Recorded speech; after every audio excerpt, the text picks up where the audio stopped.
आज दुनिया की सबसे बड़ी लड़ाई सिर्फ हथियारों की नहीं है बल्कि टेक्नोलॉजी की है। हमारे स्मार्टफोन से लेकर ऑपरेटिंग सिस्टम तक ये सब विदेशों से आता है। आज भारत की dependency Taiwan, south Korea, USA और चीन पर इतनी अधिक है कि किसी कारणवश अगर कोई सप्लाई रुक जाए तो भारत जैसे बड़े देश का पूरा डिजिटल इकोसिस्टम ठप पड़ सकता है। लेकिन भारत ने इसके लिए कुछ महत्वपूर्ण कदम उठाए हैं, जैसे मेड इन इंडिया चिप का निर्माण, made in India operating system का निर्माण, ताकि हमारा जो विदेशों पर टेक्नोलॉजी के लिए डिपेंडेंसी है वो कम हो सके। क्या इंडिया के इन प्रयासों से विदेशी कंपनियों का जो टेक्नोलॉजी में डोमिनेंस है वो खत्म होगा? आज इस वीडियो में इस विषय पे डिटेल में चर्चा करेंगे। आज भारत हर एक साल इलेक्ट्रॉनिक्स इंपोर्ट में 70 अरब डॉलर खर्च कर रहा है। सिर्फ चिप्स ही नहीं, ऑपरेटिंग सिस्टम, लैपटॉप टेक्नोलॉजी और नेटवर्क इंफ्रास्ट्रक्चर तक सब विदेशों से इंपोर्ट किया जाता है।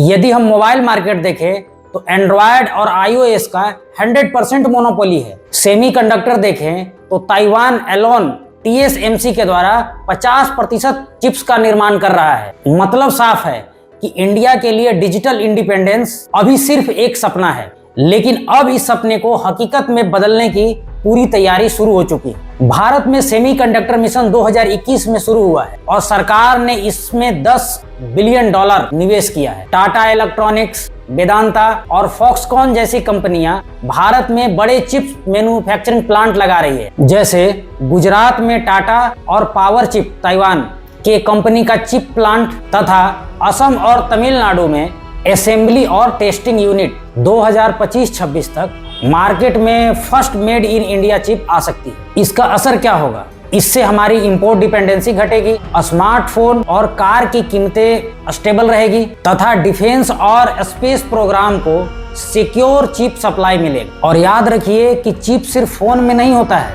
यह हर कार, पंखे, वॉशिंग मशीन, एटीएम मशीन सब में होती है। यानी चिप में आत्मनिर्भरता पूरी अर्थव्यवस्था को ताकत प्रदान करेगा। अब आते हैं ऑपरेटिंग सिस्टम पर। आज मोबाइल मार्केट पे एंड्रॉयड, गूगल और आईओएस एप्पल का पूरा नियंत्रण है। इन दोनों के बिना कोई तीसरा खिलाड़ी मार्केट में टिक ही नहीं पाया। लेकिन इंडिया ने चैलेंज लेना शुरू किया है। बॉस लिनक्स एक ऐसा ऑपरेटिंग सिस्टम जिसे इंडियन डिफेंस और इंडियन गवर्नमेंट ऑफिसेज में इसका इस्तेमाल किया गया।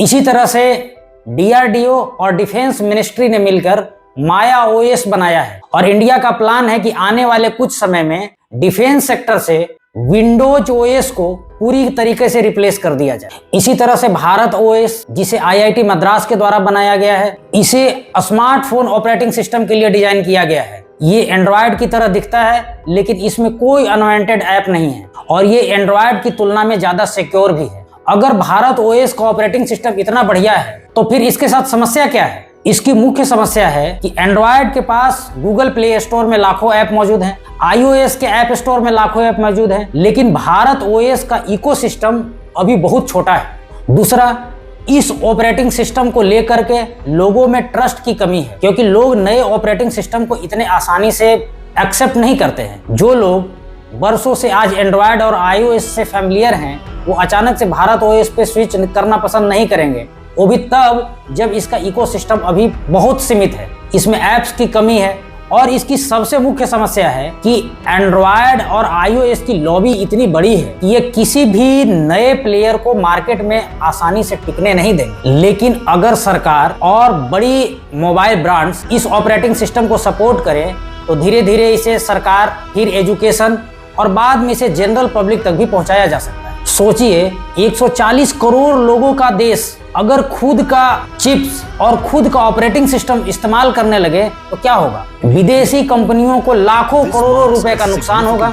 इंडिया का डाटा इंडियन सर्वर और इंडियन सिस्टम में सिक्योर होगा। इससे डिजिटल इकोसिस्टम बनेगा जिससे मोबाइल से लेकर लैपटॉप तक सब मेड इन इंडिया पर चलेगा। इससे ग्लोबल साउथ के देशों के लिए इंडिया एक रोल मॉडल बन सकता है। जैसे आज चाइना ने हुआई इकोसिस्टम और हरमन ओएस डेवलप किया है, वैसे इंडिया भी दुनिया को एक और नया अल्टरनेटिव दे सकता है। Not US, not China, but India. Bharat के इस कदम से साफ है, अब लड़ाई सिर्फ आत्मनिर्भरता तक ही सीमित नहीं है। अब इंडियंस को चाहिए digital freedom. Made in India chips और ओएस हमें डिजिटल फ्रीडम देगा, हमें स्ट्रेटेजिक ऑटोनॉमी देगा, साथ ही ग्लोबल लेवल पर इंडिया का टेक रिकॉग्निशन बढ़ेगा। आज इंडिया का रिकॉग्निशन ग्लोबल लेवल पर एक टेक यूजर मार्केट की है। हम नेट टेक यूजर से नेट टेक एक्सपोर्टर बनना चाहते हैं, जो न सिर्फ सर्विस तक ही सीमित हो बल्कि उसमें चिप्स भी हो और उसमें ऑपरेटिंग सिस्टम भी हो। लेकिन सवाल यह है कि क्या आप अपने मोबाइल में एंड्रॉयड और iOS को छोड़कर भारत OS उपयोग करने के लिए तैयार हैं? और आपको क्या लगता है कि भारत कितने समय में इस डिजिटल फ्रीडम को प्राप्त कर सकेगा? अगर वीडियो पसंद आया हो तो वीडियो को लाइक कीजिए और अपने विचार कमेंट में साझा कीजिए।